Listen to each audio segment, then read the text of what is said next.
FRM करना एक waste of time है, ऐसी एक कमेंट पुराने एक वीडियो में आई थी और हाल ही में बहुत से लोग डीएम करके पूछते हैं कि FRM करना वर्थ इट है या नहीं, करियर अपॉर्चुनिटीज मिलेंगी या नहीं, सैलरी सही से मिलेगी या नहीं, एंड मोस्ट इंपॉर्टेंटली मैंने करना चाहिए या नहीं। यही सारी चीजें समझेंगे आज के वीडियो में कि FRM करना किसके लिए सेंस बनता है, यहाँ पे आप क्या सीखोगे, एंड मोस्ट इंपॉर्टेंटली अगर आप ये करियर चूज करते हो तो आपकी आने वाले सालों में ग्रोथ कैसे होगी। ये वीडियो आपको FRM के बारे में A to Z इंफॉर्मेशन दे देगा in an up to date manner for 2025। हाल ही में बहुत सारी चीजें चेंज भी हुई है, तो चलो एंड टू एंड समझते हैं FRM यानी फाइनेंशियल रिस्क मैनेजर डेजिग्नेशन अगर आप परस्यू करते हैं तो what's in it for you. So शुरू करते हैं। उससे पहले आपको एक स्पॉइलर देता हूं। FRM जो है ना वो CA और CFA से रिलेटिवली इजी है, लेकिन FRM करने से जो फायदा आपको मिलता है ना वो CA और CA से कुछ हद तक कंपेरेबल है। तो सबसे पहले समझते हैं कि FRM में आप क्या सीखोगे, क्या आपको उस चीज में सच में इंटरेस्ट है भी या नहीं, क्योंकि YouTube पे, LinkedIn पे करंटली FRM बहुत ट्रेंड कर रहा है। जिस तरह CA, CFA, CS ये प्रोफेशनल डेजिग्नेशंस होते हैं ना, यानी आप अपने नाम के पहले या फिर नाम के आगे लगाते हो, उसी तरह FRM यानी फाइनेंशियल रिस्क मैनेजर एक प्रोफेशनल डेजिग्नेशन होता है जिसे global association of risk professionals नाम की एक बॉडी ऑफर करती है। और अगर ये डेजिग्नेशन आप हासिल कर लेते हो तो उससे सोसाइटी को एक सिग्नल जाता है कि आप रिस्क मैनेजमेंट के फील्ड में काफी ज्यादा एजुकेटेड हो।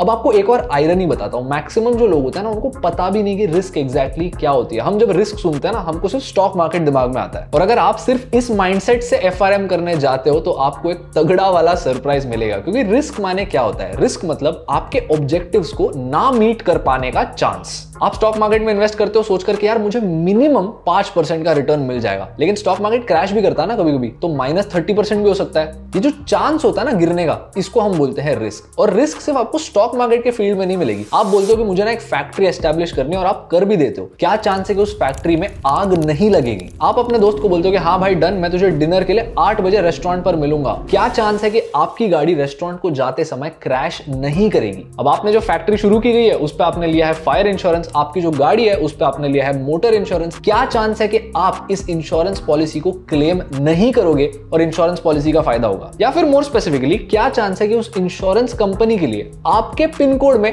10 से ज्यादा क्लेम्स आएंगे इस महीने? आपके पास 1000 करोड़ का घर है, आप इसको बेचना चाहते हो, लेकिन ऑब्वियसली 1000 करोड़ का घर खरीदने वाले भी यार आप उंगली पे गिन सकते हो, बहुत कम लोग हैं। आपको बायर ही नहीं मिलता और आप डेस्परेट होकर इसको एक स्टीप डिस्काउंट पे बेचते हो। आप 1000 करोड़ का घर 500 करोड़ में बेचने राजी हो जाते हो। क्या गारंटी है कि आप 1000 करोड़ का घर लॉस में नहीं बेचोगे? अब जो सारी एग्जांपल्स आपने सुनी ना वो अलग अलग टाइप की रिस्क होती है, और फाइनेंशियल रिस्क मैनेजर्स का काम होता है इस रिस्क को स्टडी करना, देखना कि कितना चांस है कि ये सारी बुरी चीजें हो सकती है और उस चांस को कम करना। अब ऑब्वियसली चांस माने क्या? प्रोबेबिलिटी, मतलब यहां पर मैथ्स आ गई। तो मैथ्स का यूज करके इन सारी बड़ी कंपनीज को हेल्प करना, ये समझने कि उनके गोल्स को, उनके ऑब्जेक्टिव्स को ना मिलने का चांस कितना है और इस चांस को हम कम कैसे कर सकते हैं, यही काम होता है फाइनेंशियल रिस्क मैनेजर्स का। और ये रिस्क मैनेजमेंट इतनी हाई डिमांड स्किल होती है कि दुनिया की सबसे बड़ी financial services companies financial risk managers को हायर करती है। अभी कौन सी कंपनीज है इस पर आएंगे, तो वीडियो एंड तक देखना। अब रिस्क मैनेजमेंट कैसे की जाती है, उसके कौन से मेथड्स होते हैं, उसके पीछे की मैथ्स कैसे वर्क करती है, ये सारी चीजें आप FRM के करिकुलम में सीखोगे in a very formal and structured manner. पहली एग्जाम में 4 सब्जेक्ट सीखोगे और दूसरी एग्जाम में 6 सब्जेक्ट जैसे quantitative analysis, foundations of risk management, financial markets and products, valuation and risk models, ऐसी सारी चीजें आप सीखोगे। एंड आई एम श्योर ये सुनने में थोड़ा कॉम्प्लिकेटेड लग रहा होगा, क्योंकि है। जो दोनों एग्जाम्स है उनका इंडिविजुअल पास रेट 50% के आसपास होता है। ये सुनने में तो अच्छा लगेगा, लेकिन इसका ये मतलब है कि दोनों एग्जाम क्लियर करने वाले सिर्फ 25% लोग होते हैं, यानी 4 में से 3 लोग FRM कंप्लीट नहीं कर पाते। एंड एज अ रिजल्ट इस कॉम्पिटिटिवनेस और स्पेशलाइज्ड नेचर की वजह से एंट्री लेवल पर ही बहुत सारे FRM स्टूडेंट्स को अच्छी सैलरी भी मिलती है। एनीवे सैलरी पे बाद में बात करेंगे। जैसे मैंने बताया 2 एग्जाम होती है, पार्ट 1 पार्ट 2। पर एग्जाम करने का कॉस्ट आता है $600 अर्ली बर्ड रजिस्ट्रेशन के अंदर, और एक $400 की वन टाइम रजिस्ट्रेशन फी आती है। यानी अगर आप एक अटेम्प्ट में FRM क्लियर क्लियर कर देते हो तो इंडियन रुपीज में आपका 1,35,000 रुपए का खर्चा आएगा इन टोटल। और बहुत से स्टूडेंट्स ये चीज एक साल के अंदर भी कर देते हैं, लेकिन यहाँ पर एक बड़ा एस्ट्रिक्स है, टर्म्स एंड कंडीशंस अप्लाइड, अगर आप एक अटेम्प्ट में क्लियर कर पाते हो तो। क्योंकि अगर नहीं कर पाते तो पर अटेम्प्ट आपको फिर एक बार $600 देने पड़ते हैं। यानी अगर एग्जाम फेल कर गए तो 50,000 रुपए वापस देने पड़ेंगे। और बहुत से स्टूडेंट्स दे भी देते हैं क्योंकि वो एक स्ट्रक्चर्ड तरीके से पढ़ाई नहीं कर पाते। अगर आपका नॉन फाइनेंस बैकग्राउंड, अगर आप 12th के बाद FRM करना चाहते हो, अगर आप जॉब के साथ FRM मैनेज करना चाहते हो, तो ऑब्वियसली सेल्फ स्टडी करना थोड़ा चैलेंजिंग हो जाएगा। और एक एग्जाम का एवरेज पास रेट 50% के अराउंड होता है। अगर आप इस एवरेज को 80% पर ले जाना चाहते हैं तो you can check out Zell education. उनका FRM एग्जाम्स में 80% का सक्सेस रेट है and their track record speaks for themselves. और ये आपकी FRM की जर्नी तो स्मूथ करेंगे ही, लेकिन उसके साथ आपको 360 डिग्री प्लेसमेंट अपॉर्चुनिटीज भी देंगे up to 8 lakhs per annum at the entry level with top employers like HSBC, KPMG, JP Morgan and more।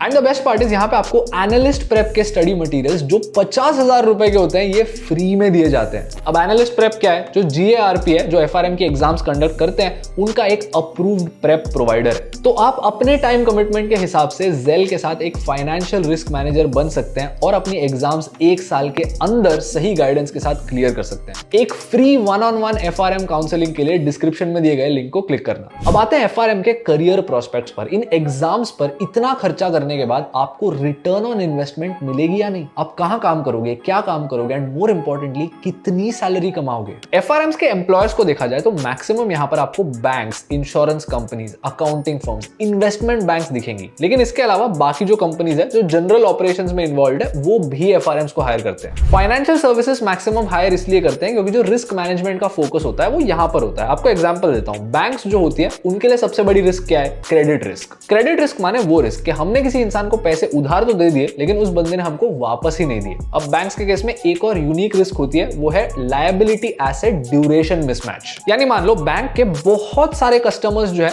वो 3 months के FD बना के रखे हैं बैंक के साथ, लेकिन बैंक्स ने इन FD से बहुत सारे दूसरे लोगों को 5 साल के पर्सनल लोन्स दे रखे हैं। तो हो गया ना मिसमैच। तो ऐसे मिसमैचेस आते जाते रहते हैं। FRMs का काम होता है इन्हें भी मिटिगेट करना। सिमिलरली इंश्योरेंस कंपनीज के पास देख लीजिए, क्या रिस्क है कि एक पर्टिकुलर पिन कोड से एट एनी गिवन पॉइंट बहुत ज्यादा कार क्रैश होने के क्लेम्स आ जाएंगे, या फिर किसी दूसरे पिन कोड में सडनली, सुनने में थोड़ा डार्क लगेगा, बहुत सारे लोग मरने लग चुके हैं और अब क्लेम देने की बारी आ गई। बेसिकली किसी भी पॉइंट पर इंश्योरेंस कंपनी ये समझना चाहती है कि कितने क्लेम्स आ सकते हैं और उसकी प्रोबेबिलिटी क्या है। अब प्रोबेबिलिटी की बात हो गई तो FRM से बेहतर कौन है? सिमिलरली इंश्योरेंस कंपनी प्रीमियम से पैसा कमाती है और इस पैसे से बाद में क्लेम देती है। इस प्रीमियम को ऐसी बैंक में तो नहीं रखती, उसे कहीं ना कहीं इन्वेस्ट करती है। तो उसे कहां इन्वेस्ट किया जाए कि उसकी रिस्क मिटिगेट हो जाएगी? वैसे ही इन्वेस्टमेंट बैंक्स को अगर आप देखोगे तो इतने बड़े बड़े ट्रांजैक्शंस वो करवाते हैं, इन ट्रांजैक्शंस की रिस्क को एनालाइज करना, उसे मिटिगेट करना, ये भी काम FRMs करते हैं। अब global association of risk professionals के हिसाब से FRM के मैक्सिमम वर्ल्ड वाइड एम्प्लॉयर्स ये सारी कंपनीज है। लेकिन अगर आप भारत में देखो तो ICICI bank, HDFC bank, Goldman सैक्स, रिलायंस इंडस्ट्रीज ये FRMs के कुछ टॉप एम्प्लॉयर्स हैं। इन कंपनीज में आप risk analyst, credit analyst, operations manager, liquidity manager जैसे रोल्स में काम कर सकते हो। अब रही बात सैलरी की, at the entry level FRMs को 6 to 9 lakhs per annum की सैलरी मिलती है, प्रोवाइडेड उनके पास ऑलरेडी एक बैचलर्स डिग्री है। अब इसके साथ अगर उनके पास CA, CFA या फिर CS जैसा और एक डेजिग्नेशन है तो ये number 11 to 14 lakhs per annum तक भी जा सकता है। 5 साल से ज्यादा एक्सपीरियंस वाले कैंडिडेट्स आसानी से 15 to 20 lakhs per annum की सैलरी कमांड कर सकते हैं and as you go higher आप 30 lakhs per annum भी देख सकते हो। पॉइंट ये है कि FRM एक ऐसा प्रोग्राम है जहां पे आपकी स्टार्टिंग सैलरी से जो सैलरी प्रोग्रेशन होती है वो बहुत स्टीप तरीके से तेजी से होती है। और ये इसलिए होता है क्योंकि रिस्क मैनेजमेंट जो है वो एक बहुत ही ज्यादा स्पेशलाइज्ड डोमेन है जहां पर बहुत स्पेसिफिक स्किल्स लगते हैं और यहाँ पर कंपटीशन भी ज्यादा होती है। इसीलिए टॉप टैलेंट के कमी की वजह से यहाँ पर सैलरीज हमेशा आपको हाई देखने मिलेगी as your experience rises. Anyway, I am sure that ये वीडियो आपको एक एंड टू एंड FRM के बारे में इंट्रोडक्शन दे देगा, आपको इस कोर्स के बारे में सब कुछ समझ जाएगा। इसके अलावा अगर आपके कोई भी डाउट्स है तो बिंदास उन्हें कमेंट्स में डाल दीजिए and I will try my best to reply to all of them. और वीडियो वैल्यूएबल लगा तो लाइक करना और सब्सक्राइब करके जाना।